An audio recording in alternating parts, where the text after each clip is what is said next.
안녕하세요. 시니어 라이프 비즈니스를 연구하는 최학입니다. 한 주간에 있었던 시니어 라이프 비즈니스 관련된 주요 뉴스를 통해서 우리가 은퇴 후 삶을 어떻게 설계하고 살아갈지에 대한 그 인사이트를 함께 살펴보도록 하겠습니다. 첫 번째 뉴스는 우리가 잘 아는 윤여정 선생님의 이야기입니다. 많은 사람들이 식상해할 수도 있겠지만 이 젊은 사람들, 특히 이제 외국에서 윤여정 배우에 관심 있는 것은 이분이 가진 그 열린 생각이라고 할 수 있습니다. 근데 그 대화 중에 이런 게 마음에 드는데요. 나도 이 나이를 처음 살아봅니다 라는 얘기를 하는 겁니다. 그리고 또 중요한 것은 그 트인 마음으로 마치 젊은 사람과 비슷한 생각을 하는 것처럼 이들과 소통하는 이런 것들을 젊은 사람들이 좋아하는데, 유튜브 박말래 할머니나 밀레논나 이런 선생님들도 마찬가지로 동시대를 살아가는 사람들처럼 쉬운 말과 또 소통하는 그런 내려놓은 자세로 내가 이 나이를 처음 살아가는 것처럼 살아가는 그런 특징을 보이고 있습니다. 이번 시간에는 뉴스 속에 나타난 어떻게 내 나이를 처음 살아가는 것을 활력 있게 살아갈지 그런 단서를 찾아보고자 하는데요. 먼저 첫 번째는 창직에 대한 겁니다. 창직은 노후 일거리의 출발점이라고 안 하면 후회한다라는 얘기를 하고 있습니다. 근데 우리가 주의할 것이 있습니다. 왜냐하면 그 나이가 들어서 창직을 한다는 것은 누구에게나 필요합니다. 왜냐하면 은퇴 후에 너무나도 많은 시간이 남아들고 이것을 이전에 하던 방식으로 일하는 것 가지고는 여러 가지로 부족한 그런 것들이 많습니다. 즉 이전 방식대로 어디 취업을 해서 일을 하기에는 그 여러 가지 제약도 있고요. 또한 본인의 생각도 다를 수 있습니다. 그런데 중요한 것은 창직이 없으면 그 많은 시간, 어떻게 보면 그 일로 했던 그 남아도는 시간을 어떻게 채울지에 대한 고민이 생기는데요. 비단 생계분 문제뿐만 아니라 여러 가지 삶을 계획하는 데 있어서 혼선이 생기고 어려움이 있습니다. 그래서 특히 이제 대기업을 퇴직하신 분들이나 어떤 자기의 전문성 있는 분들은 창직을 하라고 조언을 하고 있습니다. 근데 주의할 부분이 있죠. 이 창직이라는 게 생각한 것보다 상당히 어렵다는 겁니다. 제 유튜브에서도 오충걸 소장님의 그 창직 일대기에 대한 인터뷰가 있습니다. 그 내용을 보면요. 그 삶의 그 과정이 굉장히 지난하고 어려움이 있지만 중요한 것은 그 삶을 꾸준히 한 발 한 발 자기 삶 속에서 내딛는 것이라고 할 수 있겠습니다. 그런데 이런 창직과 더불어 또 이런 경우도 있습니다. 요새 이제 코로나 때문에 어디 놀러 가기도 힘들고 해외여행 가기도 힘든데, 최근에 제 지인들이 보여주는 트렌드가 있습니다. 하나는 7학년 뭐 중반 선생님인데 같이 노부부가 그 차량은 이제 소형 차량인데요. 소형 차량을 가지고 아내분을 위해서 아내분을 위해서 차박을 하겠다. 그런 계획을 가지고 움직이는 그런 것들을 볼 수 있고요. 제 컨텐츠에도 그 어떠한 여행이라든지 차박 이런 것들에 대한 그 관심이 굉장히 높은 걸 알 수 있습니다. 근데 이 기사에서 또 얘기하는 것은 무소비 여행이라고 하는데 그렇다고 전혀 쓰는 건 아니고요. 간단하게 예를 들어서 10,000원 한 장 들고 동네로 떠나는 여행, 그래서 일상의 재발견이라고 정의하고 있습니다. 특히 이제 젊은 지인들 경우에 보면 코로나 때문에 이제 그 원격 근무도 많고요. 또 외국과 소통하는 경우에는 굳이 그 일의 장소가 사무실일 필요가 없는 경우가 많습니다. 이런 경우에는 그 가족들 어린 자녀가 있는 경우에는 차를 타고 간단하게 캠핑장에 가서 그곳에서 일을 하고 같이 공유하는 그런 경험을 하는 지인들을 많이 볼 수 있습니다. 우리들이 크게 생각할 게 아니라 뭐 그 작은 비용 가지고도 여행을 할 수 있고요. 만약에 코로나가 끝나면 저희는 지하철이 굉장히 잘 돼 있기 때문에 지하철을 타고 각 지역마다 그 탐방을 하고 이런 것들을 계획해 볼 수 있을 것 같습니다. 또 하나는요, 그 최홍구 박사님의 이야기입니다. 제가 지금 요새 인터뷰를 하고 있는데 아프리카의 빛을 밝히는 그 적정 기술 연구자입니다. 무려 12년 동안 살고 있는데 아프리카 얘기를 들어보니까 우리가 생각한 것보다 굉장히 척박합니다. 그곳에서 12년을 버틸 수 있는 것은요. 이분이 외국에서 학위도 받으시고 태양광 쪽에 굉장한 전문가신데 그 가진 기술을 가지고 평생 배운 것을 가지고 그 특히 이웃들을 위해서, 특히 빛이 없어서 고생하는 이런 탄자니아의 그 사람들을 위해서 닭 한 마리 값으로 할 수 있는 그 태양광 기기를 만드는 그런 것을 가지고 하는 것을, 삶을 가지고 굉장히 행복해하는 이런 모습을 말씀하고 계십니다. 그래서 우리가 해외 봉사라는 것에 대해서도 시니어 중에는 고민하시는 분이 있습니다. 여기에 대해서 최 박사님은 그런 말씀을 하십니다. 뭐냐면 크게 거창하게 생각하지 말고 그 비행기 표만 있으면 와라라고 말씀하십니다. 그 만약에 현지인과 똑같이 산다고 한다면 비용이 크게 안 들 거고요. 근데 현지인보다 조금은 편하게 그렇게 산다고 하더라도 월 한 50만 원 정도면 기본적인 삶을 살 수, 그러니까 이제 어떤 숙소 괜찮은 데서 식사할 수 있고 뭐 이 정도가 된다라고 합니다. 그래서 우리가 그 어떻게 생각하느냐가 중요하고 중요한 것은 마음입니다. 그래서 조 박사님의 경우에는 스스로 그 자리에서 태양광을 만드는 일, 그런 소명도 감당하시지만 생계를 위해서는 마치 할 수 있는 부분에 일을 병행하시고 계신데요.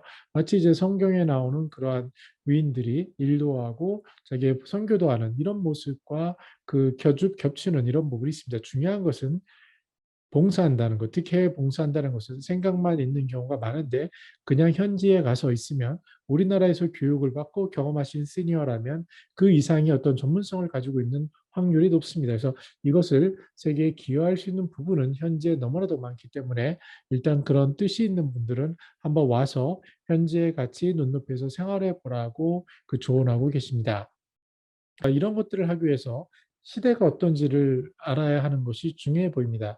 지금 시대가 어떤 시대인지, 특히 젊은 사람은 어떻게 살아가는지를 모르고 왕년의 생각을 하면 굉장히 어렵습니다. 혹시 메타버스라고 들어보셨습니까? 아마 메타버스를 못 들어보셨다면 그 지금 시대에 어떻게 보면은 트렌드는 좀 많이 뒤처진다라고 말씀드릴 수 있습니다. 메타버스는 별게 아니고요. 어린 손자녀 있으신 분들은 알 겁니다. 손자녀가 우리가 옛날에 소꿉장난을 하거나 장난감을 가지고 놀이를 했습니다. 예를 들어서 저희 아들만 하더라도 공룡 인형을 가지고 조그만 것들을 가지고 공룡을 가지고 서로 노는 그런 상상의 나래를 펼치는 겁니다. 그리고 마치 이제 친구가 하나 더 있으면 그 친구가 공룡을 가지고 이야기하고 스토리를 만들어 가는데요. 제 어린 딸은 최근 이제 그렇게 합니다. 친구랑 만나러 가면은요, 뭐 했니? 그러면 스마트폰 속에 자기의 아바타를 가지고 같이 스토리를 만들어서 그 스토리를 전개해 가면서 논다라고 얘기를 합니다. 저도 이 얘기가 뭔 얘기인지 잘 몰랐는데요.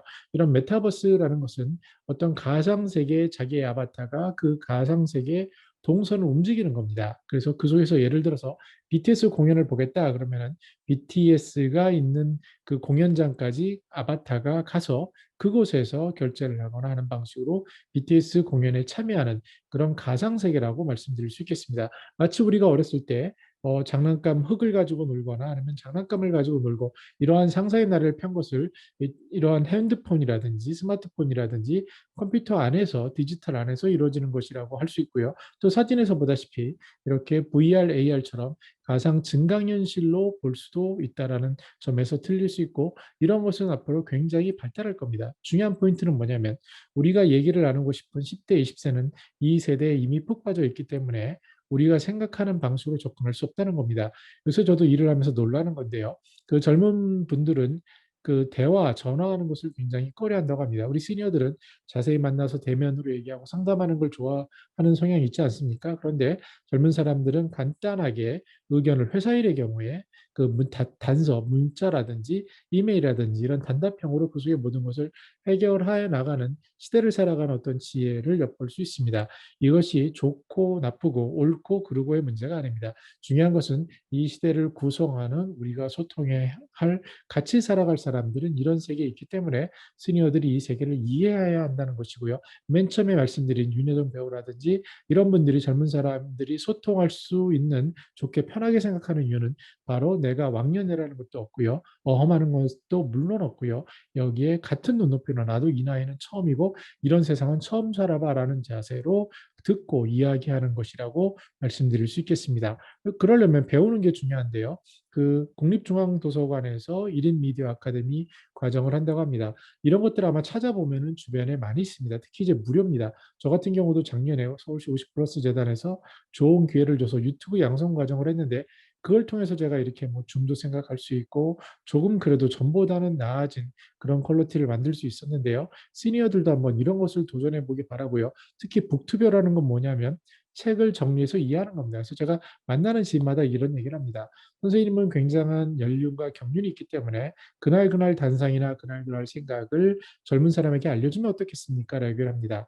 여기에 처음으로 걸어간 분이 젊은 분이 계신데 그분의 경우에는 매일같이 책을 읽어주는데 구독자 수가 어마어마하고요. 그 책을 보면서 느끼는 사람들이 배우는 것들이 너무나도 많다라고 할 수 있습니다. 그래서 이런 꼭 북튜버가 아니더라도 자신의 일상을 닮은 이러한 청년 그 시니어 크리에이터 입문과정, 기초과정 이런 것들이 있으니 여기에 한번 검색하셔서 동네 주변에 어떤 프로그램이 있는지 한번 활발하게 참여해 보시기를 권유를 드립니다. 네, 끝으로 일본 뉴스입니다. 치매에 걸린 부모님 집 정리하는데 5년이 걸렸다라고 합니다.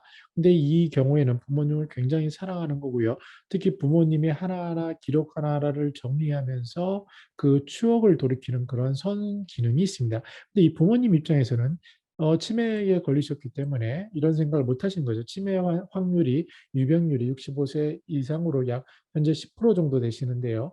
그걸 떠나서 본인의 삶이 무거울수록 어떠한 정리하는 데도 시간이 걸릴 수 있습니다. 그래서 가급적이면 시니어들은 심플 라이프, 단솔한, 단출한 이런 것들을 지향하는 게 어떨까 싶고요. 그래서 그런 것을 미리미리 하면 좋겠다라고 하고 이런 것을 정리한 그 자녀들의 생각은 앞으로 내 삶의 방식에 대해 생각하는 좋은 기회였고 나의 흔적은 내가 정리하고 싶다라고 말하고 있습니다.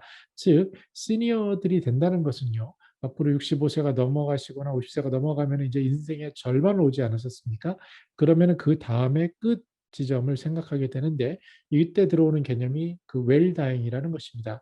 이 관점에서 보면 이 사회에 보다 나은 내일을 만들기 위해 무언가 나의 흔적을 남겨야겠고 무언가 그런 것을 만들어야겠다라는 생각을 할 수 있습니다. 그래서 우리들도 어떠한 이러한 부모님 집 정리해서 보듯이 우리의 삶도 미리 정리하고 특히 이제 이게 정리가 나쁜 의미의 정리가 아니라 삶을 더 간단하게 그리고 나의 삶을 이왕이면 좋은 흔적을 남기기 위해서 그런 것들을 요새 할 수 있는 아주 쉬운 방법이 디지털 세계입니다. 이 디지털 세계에서 당신의 흔적을 남겨서 그것을 꼭 구독자가 많거나 보는 사람들이 많지 않더라도 어느 순간 그 하나를 보고 인생이 바뀔 수 있는 분도 있다라고 생각이 들고요. 이런 사례가 기억이 납니다. 그 시니어인데요.